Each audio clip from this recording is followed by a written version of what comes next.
Boas telah pergi ke pintu gerbang dan duduk di sana. Kebetulan lewatlah penebus yang disebutkan Boas itu.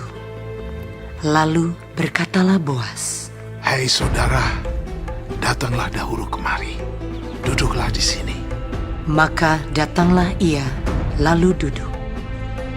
Kemudian dipilihnyalah 10 orang dari para tua-tua kota itu dan berkata, "Duduklah kamu di sini." Maka duduklah mereka. Lalu berkatalah ia kepada penebus itu, "Tanah milik kepunyaan saudara kita, Elimelek, hendak dijual oleh Naomi yang telah pulang dari daerah Moab. Jadi pikirku, baik juga hal itu kusampaikan kepadamu sebagai berikut.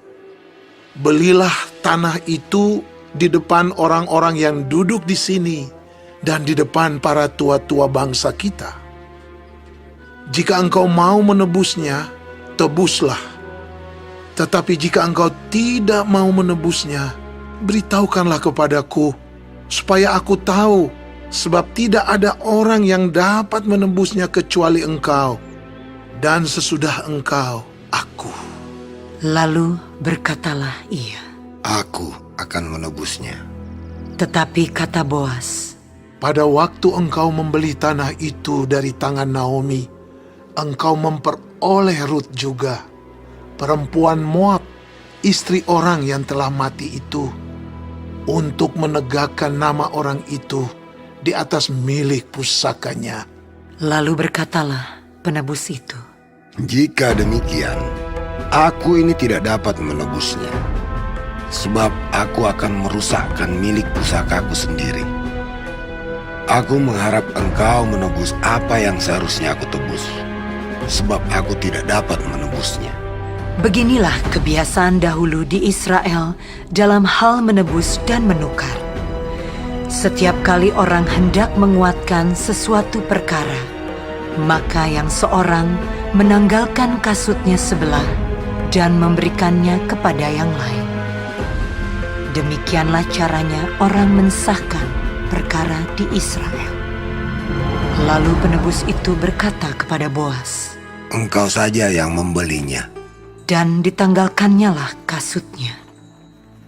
Kemudian berkatalah Boas kepada para tua-tua dan kepada semua orang di situ, "Kamulah pada hari ini menjadi saksi bahwa segala milik Elimelek dan segala milik Kilion dan Mahlon aku beli dari tangan Naomi.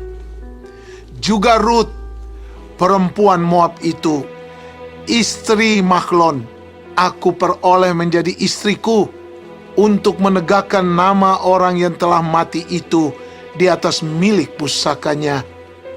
Demikianlah nama orang itu tidak akan lenyap dari antara saudara-saudaranya dan dari antara warga kota. Kamulah pada hari ini menjadi saksi." dan seluruh orang banyak yang hadir di pintu gerbang dan para tua-tua berkata, Kamilah menjadi saksi. Tuhan kiranya membuat perempuan yang akan masuk ke rumahmu itu sama seperti Rahel dan Lea, yang keduanya telah membangunkan umat Israel. Biarlah engkau menjadi makmur di Efrata, dan biarlah namamu termasyur di Betlehem. Keturunanmu kiranya menjadi seperti keturunan Peres, yang dilahirkan Tamar bagi Yehuda, oleh karena anak-anak yang akan diberikan Tuhan kepadamu dari perempuan muda ini. Lalu Boas mengambil Rut, dan perempuan itu menjadi istrinya, dan dihampirinyalah dia.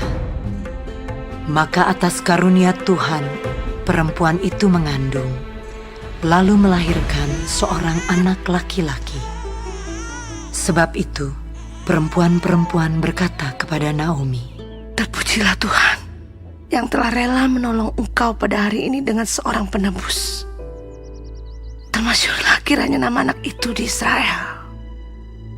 Dan dialah yang akan menyegarkan jiwamu dan memelihara engkau pada waktu rambutmu telah putih.